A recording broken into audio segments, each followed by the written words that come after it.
Sign theta is equal to not होता है sine into theta. Sine theta बराबर नहीं होता है साइन गुणा थीटा के। सिमिलरली कोस थीटा बराबर नहीं होता है कोस इंटू थीटा के। मतलब कि cos theta is equal to not होता है कोस अलग रहेगा इंटू थीटा अलग रहेगा, उसके बराबर नहीं होता है। इसी तरह से tan theta is equal to not होता है टैन इंटू थीटा के। उसी तरह से कोट थीटा को हम लोग बराबर कोट गुणा थीटा अलग अलग फॉर्म में, गुणे के फॉर्म में नहीं बराबर लिख सकते हैं इसके बराबर। उसी तरह से सेक थीटा को हम लोग बराबर नहीं मान सकते हैं सेक गुणा थीटा, अलग अलग गुणा के रूप में बराबर हम लोग नहीं मान सकते हैं। उसी तरह से कोसेक थीटा को हम लोग बराबर नहीं मान सकते हैं कोसेक गुणा थीटा के। ठीक, जैसे देखिए मान लीजिए साइन 45 डिग्री को हम बराबर नहीं मान सकते हैं साइन अलग गुणे 45 अलग। यह एक दूसरा चीज़ है, यह एक दूसरा चीज़ है। इसका अर्थ है कि न्यून कोण 45 डिग्री के लिए, एक्यूट एंगल 45 डिग्री के लिए साइन का मान, इसका मीनिंग अलग हो गया।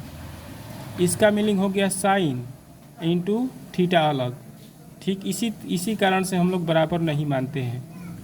उसी तरह से टैन 30 डिग्री को बराबर नहीं मान सकते हैं टैन इंटू 30, अलग अलग गुणा के रूप में बराबर नहीं मान सकते हैं, क्योंकि इसका मीनिंग हो जाएगा न्यून कोण 30 डिग्री के लिए टैन का मान, एक्यूट एंगल 30 डिग्री के लिए टैन का मान, टैन का वैल्यू, और इसका अलग मीनिंग हो जाएगा। इसी कारण से दोनों बराबर नहीं हम लोग मान सकते हैं। नोट में लिख लीजिए, साइन थीटा का अर्थ है, साइन थीटा का मीनिंग है एक्यूट एंगल थीटा के लिए साइन का मान। इसी कारण से हम लोग साइन थीटा को बराबर नहीं मानते हैं साइन अलग इंटू थीटा अलग, इसके बराबर हम लोग नहीं मानते हैं, क्योंकि साइन 45 डिग्री बराबर नहीं हो सकता है साइन अलग गुणे 45 डिग्री अलग, यह एक में ही है। ठीक, सिमिलरली हम लोग tan theta is equal to not मानते हैं टैन अलग इंटू थीटा अलग के, इसी क्योंकि टैन 30 डिग्री बराबर नहीं हो सकता है टैन अलग गुणे 30 डिग्री अलग। अब एक दूसरा नोट समझिए, second note,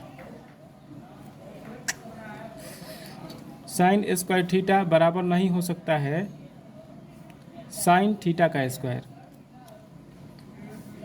sine square theta बराबर नहीं हो सकता है साइन थीटा का स्क्वायर।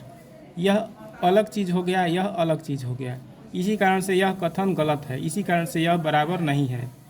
इसी तरह से साइन क्यू थीटा बराबर नहीं हो सकता है साइन थीटा क्यू, यह गलत है, यह स्टेटमेंट रोंग है, इसी कारण से बराबर नहीं है।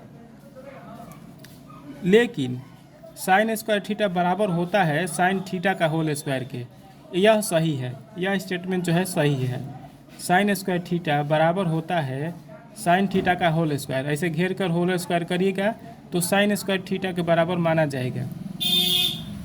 tan के power 3 theta tan cube theta is equal to होता है tan थीटा के होल क्यू के। ऐसा लिखिए चाहे ऐसा लिखिए, बात एक ही है। कोई विद्यार्थी अगर ऐसा लिखता है tan क्यू थीटा और कोई स्टूडेंट अगर ऐसा लिखता है tan थीटा का होल क्यू, तो दोनों का मीनिंग सेम है, इसी कारण से दोनों बराबर हैं। ठीक, अब आगे बढ़ते हैं हम लोग।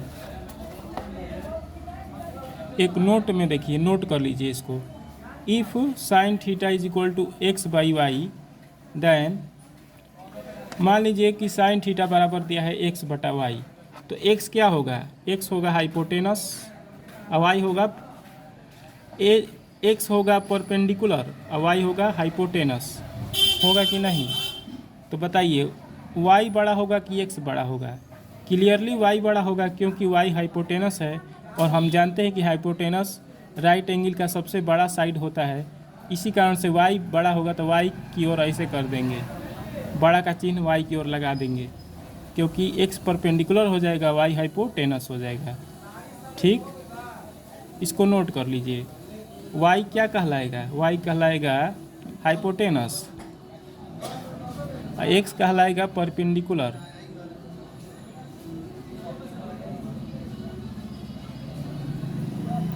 एंड वी नो दैट, हम जानते हैं कि हाइपोटेनस बड़ा होता है परपेंडिकुलर से भी और बेस से भी। हाइपोटेनस परपेंडिकुलर और बेस दोनों से बड़ा होता है। राइट एंगल ट्रायंगल में किसी समकोण त्रिभुज में कर्ण मतलब हाइपोटेनस, लंब और आधार मतलब कि परपेंडिकुलर और बेस दोनों से बड़ा होता है। इसको नोट कर लीजिए।